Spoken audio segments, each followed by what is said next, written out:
Урматтуу китеп сүйүүчүлөр, сиздерге бул ирет Топчугүл Шайдуллаеванын «Уй» деген аңгемесин окуп берели.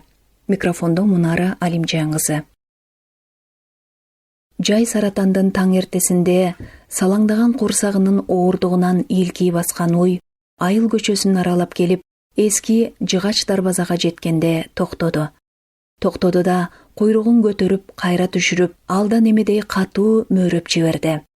Дарбазаны ачкан үй ээси уюнун малдан бөлүнүп, жайлоодон айылга баса бергенин көрүп ачуусу келди. Бетегеси белден буралып ышып турган жайлоодон дагы мал качабы? Эркек жайлоодон качкан кесир уюн жазалап, мал сарайга байлап салмакчы болду. Уй байлатпай, башын чолгап, катуу булкунуп жиберди. Аз жерден ээсин мүйүзү менен челип кое жаздады. Атаңдын озу курайын. Ачууланган эркек жерде жаткан таякты алып, уюн башка чаап жиберди. Бир теңселип алган Уй малкананын дубалына сүйөнүп, куйругун көтөрүп тынчый түштү. Куйрук астынан агып турган суюктукту көргөн үй ээси шашкалактап барып, уюнун желинин курсагын кармап жиберди. Анан тышты көздөй атып чыкты. «Разия, бас бере, Разия! Уюң тууп атат. Муну пок жегени жайлоого коштуңарбы, балаң өкөң? Көзүңөр кайда силердин?» Ал сүйлөнгөн акыбалында телефонунан уулуна чалды. Телефон артындагы уулун ай буюга келбей урушуп кирди. «Эй бала, качантан бери бооз уйду кысыр уйдан ажырата албай калгансың? Эл сени дагы мал догдур дейт. Бу бечара Уй тууйм деп балык башы жайлоо аякта жатат. Ошондон бери түн катып үйгө жетип келиптир. Мал сенден акылдуу». «Ата, өзүң айтпадың беле? Чоң үйдү былтыр букага алып бара албадым. Кысыр калды кысталак деп. Ошон үчүн аны караган эмесмин», деди уулу. Эркектин деми ичине түштү. «Уй тууп атат. Үйгө тез кел». Эркек пеш айвандагы сөрүгө көчүк басып, чылымын түтөттү. «Атаңдын оозу, бу уй кайсы күнү каяка барып, кандай букадан качып алган? Сойкой алдай болгон айбан». Чаап жибергенине ичи ачышып аткан. Эми анысын да унутту. Ал уюн жыл сайын өзү Абдылланын асыл тукум букасына жетелеп барчуда. Быйыл ошо бара турган маалда ооруканага көпкө жатып калып, бу иши калып кеткен. Ага өтө деле кайгырган эмес. Картая түшкөн Уй бир жыл кысыр калса калып, эс алып алсын деген. Аяганды билбеген айбан. Болду болбоду, тиги өйүздөгү бу жининдей жаман көргөн эргештин эргежелдей пекене букасынан качып алган. Ал талаа түздө бош жүрө берген дейдим алда. Болоор иш болуптур. Көзүн жазгырып койгон уюн эми жазалайт беле. Тууп бергенине сүйүнүп, унчукпай сүтүн ичип, каймагын жей берет да. Быйылкы бир музоосу пекене болсо болуптур. Ушул маалда уулу дарбазадан шашып кирип келди. Эркек оозундагы чала чегилген чылымын жерге чаба ыргытып, ордунан турду. «Жайлоого айдаган малды бир карап коет да, балам». Үйдөн жылуу суу коюлган абдесте көтөрүп чыккан аял уулуна болуша кетти. «Көө эле балаңды тилдей бербечи, Жалил. Бир сөздү улам кайталап». Көк халатчан уулу түз эле мал короо тарапка басып, апасы анын артынан жөнөдү. Жалил болсо кетменин мойнуна коюп, үйдүн артына өттү. Чоң арыкта агып аткан улуу суудан буруп келип, алма багын сугарып кирди. Суу кечип жүрүп да эркек уюн эсинен чыгара албады. Мунун тууйм деп жайлоодон түшүп келгенин кара. Бу айбандын кылар ишиби? Уй уйдай эле болбойбу десең? Уйдун баары талада эле тууп атпайбы? Уюнун үйүн издеп келгенин ичинен туура көрсө да, ага таңдануусу көкүрөгүндө тура берди. Ую Жалил божомолдогон эргештин пекене букасында эмес, башкача көрктүү музо тууду. «О, атаңдын оозунун ую. Мына, музоо деп ушуну айт. Разия, карачы. Кызык, айылдагы бир да букага окшобойт. Мен дегендери да окшобойт». Уюн айланчыктап, күймөнүп аткан аял ачууланып жиберди. «Окшошпосо окшошпойт. Эмне эле окшошпойт дейсиң? Токтоткулачы ушул окшошпогонуңарды, эркектер. Жетиги гапыр коңшуңду туурап, сен да изде, бу музоонун атасы ким болду экен деп». Уулу атасын бир карап, апасын эки тиктеп, кабагын салды. «Мен ишиме кеттим. Апа, кыйкырбаңыз. Жаңы тууган уйга тынчтык керек. Анан чөп салып, суу берип коюңуздар. Мен шашып атам. Уулу кеткенден кийин Разия мал сарайдан чыгып, маңдайкы үйдөгү коңшу тарапка колун жаңсап алып, дагы сүйлөндү. Мына, ошо мага окшобойт деп жээриген уулу азыр атасын алып иштеп карап олтурат. Окшошкондору баары ар кайсы жака кетип күн болушту. Жалил аялына бир ирет унчукпады. Кантип унчугат, ал туура кепти айтып атат да. Бир эле Разия эмес, айылдагы аялдын баары эрине сөз оңтою келгенде ушинтип догурунган адат таап алышкан. Буга көп болду. Жалилдин капыр коңшусу өзүнүн бир кездеги жооругу менен айылдагы эркектердин дымагын кыйла түшүрүп койгону качан. Жалил колдорун арыктагы сууга жууп атып, капыр аксакалдын үйү тарапка бир көз таштап алды. Уулу атасын жаңы эле киринткен окшойт. Пеш айванда чоң чачыкка оронтуп алып, анын чачын, сакал мурутун тегиздеп атат. Кийинки малда бул коңшусу жакшы баса да албай калды. Экөөнүн кошуна тургандарына көп жыл болду. Алгач таанышканда капыр абасы гүйлдөп чоң машина айдаган, 40-тын кырындагы айылдын ишенген шоопуру эле. Аялы канышай күйөөсүнө коюп койгондой окшош 4 уул катар төрөп, үйүнүн ичи бир шаар, көргөндүн көзүн тойгузган турмушу бар эле. Жалил болсо анда жаш, жаңы эле үйлөнүп, ушул тамын салып аткан. Бир күнү капыр кошунасынын аялы 5-уулун төрөгөнүн келинчеги айтып келди. Ал ага ал мезгилде жаңылык деле эмес. Баланын төрөлүшү айылдагы тууп түшкөн аялдардын аткарып жүргөн күнүмдүк бир жумушундай эле сезилчү. Адегенде баары өз жайында туюлган. Коңшусунун 5-уулунун тегерегиндеги опурталдуу сөздөр кийин башталды.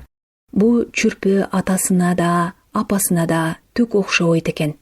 Арданган капыр район борборундагы төрөтканага барып, уулумду алмаштырып койгонсуңар, өзүмдүкүн таап бергиле деп тополоң салыптыр. Ал жердегилер болсо бала аныкы экенин ымыркай торолгончо миң түлөөрүн, өзгөрөөрүн кайра айтып, араң кутулушуптур. Буга чейинки уулдары өзүнө өтө эле окшош төрөлүп, бу эркек ошого көнө түшкөн экен дешти айылдыктардын бир дары. Бу кичүүсү эми тай тарабын тарткандыр. Кудайдын да калыстыгы бар да, капыр, сабыр кыл дешти тууган уругу. Ушуну менен ал тынчыгансып калган. Тынчыганы курусун, эзели оозуна арак дегенде албаган капыр шопур эми иче баштады. Ичип келген күндөрү аялын суракка алып кыйнаган адат тапты.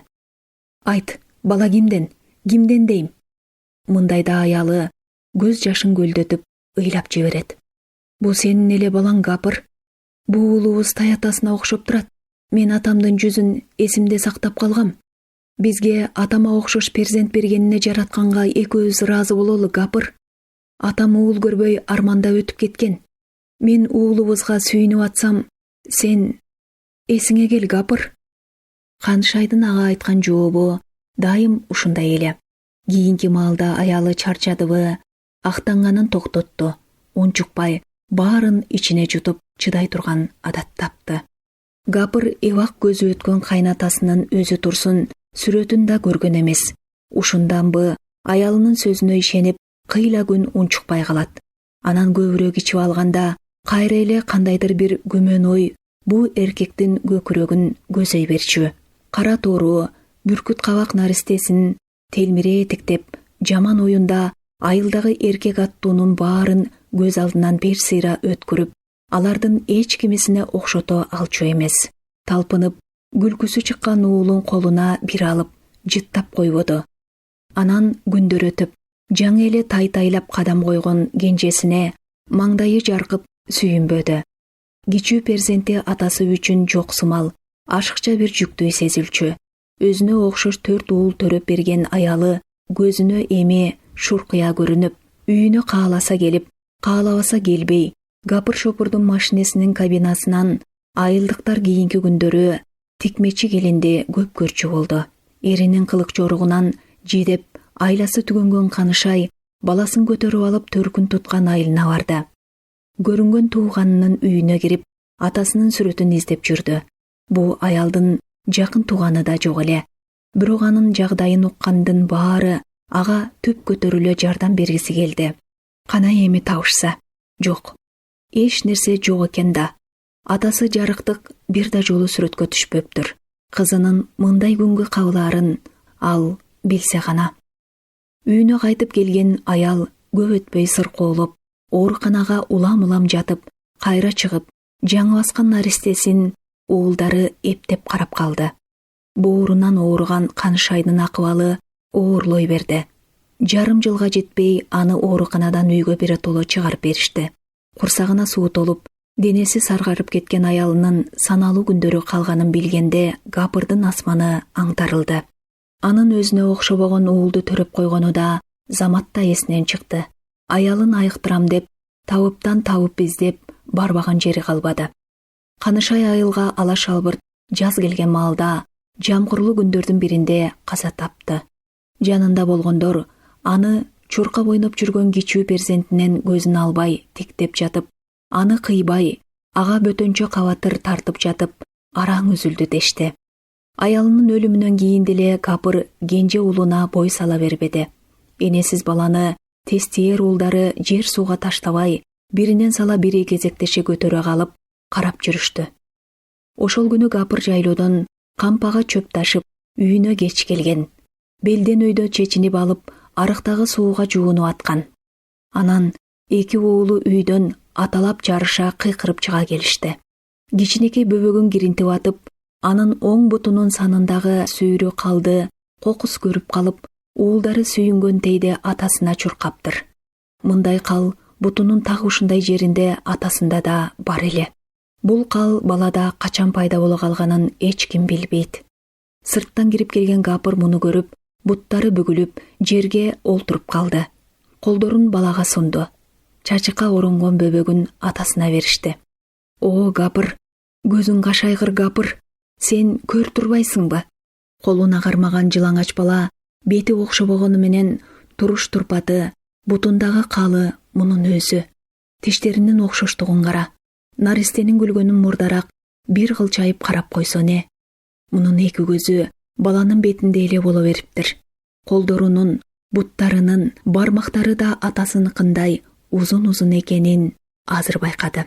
Гапыр көздөрү алаңдап, коркуп, жаткырып тиктеп турган кичине уулун көкүрөгүнө бекем кысып, жыттап алып, көзүнөн жашы сызылды. Маркум аялын эстеди. Бир жыл бою кыйналып, бир суроо менен эзе берсең, жүрөк үшүн алып коркута берсең, ким болсо да өлөт да. Же бечара аялынын башка бараар, кетип калаар жакын төркүнү болбосо. Чыдап жүрүп, ак жеринен күйүп жүрүп, ушу дартка кабылды да. О, эл журт, мындан кийин мени шоопур Гапыр дебей, сокур Гапыр дегиле. Мени киши өлтүргөн канкор Гапыр дегиле. Кечир мени Канышайым, Канышым. Эртеси ким билет, чынбы калппы, бул коңшусу ошол күнү мүрзөдө аялынын кабырын кучактап жатып таң атырыптыр деген сөз тараган. Гапыр шопур, Гапыр сокур, Гапыр канкор ошол бойдон башка үйлөнбөдү. Кенже уулун кучагынан чыгарбай өзү карап чоңойтту. Ал да балдарынын ичинен атасын көбүрөөк жакшы көрүп, ага жакын болуп эржетти. Мына эми каары барып калган чагында атасын багып олтурат. Тапкан нерсесине болгонуна каниет кылып, үйүнөн бир карышта алыс жылбады. Башкалары эбак пулду, иш издеп, жашаганга жайлуу жер издеп, алыс-алыс кетип калышкан. Бул окуяны кайрабаштан Жалилдин эсине түшүргөн уйдай эле болбойбу десең. Мал короого баш баккан үй ээси жаңы туулган музонун ар жак бер жагын кармалап, эми аны жакшылап карады. Көрсө музоосу кайсы бир белгисиз букага эмес, өз энесине эле окшош экен. Ушунусу Жалилге бөтөнчө жакты. Ал бакта илинип турган орогун алды да, жүгөрү ичиндеги чөптөрдөн бир кучак оруп келип, уюнун алдына таштады. Арыктагы суудан алып келип, чакасына койду. Мал короодон чыгып, маңдайкы кошунасы тарапка дагы бир карап алды. Ата бала пеш айванда көрүнбөйт. Үйдүн ичине кирип кетишкен окшойт. Жалил сөөрүнүн тепкичине олтуруп, шашпай тамеки түтөттү. Чылымын бурулдата соргон сайын жүзү жайдары тартып, саарга ачуусунун изи да жок, аялына эркелете сүйлөдү. Разияхан, Уйдун ууз сүтүнөн бышырып берсең, Гапыравага ооз тийгизип, жанында олтуруп кичине кобурашып келейин. Үйү менен мал короонун ортосунда баятан бери кабагы салыңкы, ары бери басып жүргөн аялы токтой калып, күйөөсүнө таң кала карады. Анын Разияхан дегенин укпаганына көп эле болгон. Макул атасы, кичине күтө тур. Аял үйгө шашып кирип кетти. Урматтуу аудио казына YouTube каналынын окурмандары, сиздер жогоруда жазуучу Топчугүл Шайдуллаеванын Уй деген аңгемесин уктуңуздар. Окуган Мунара Алимжан кызы.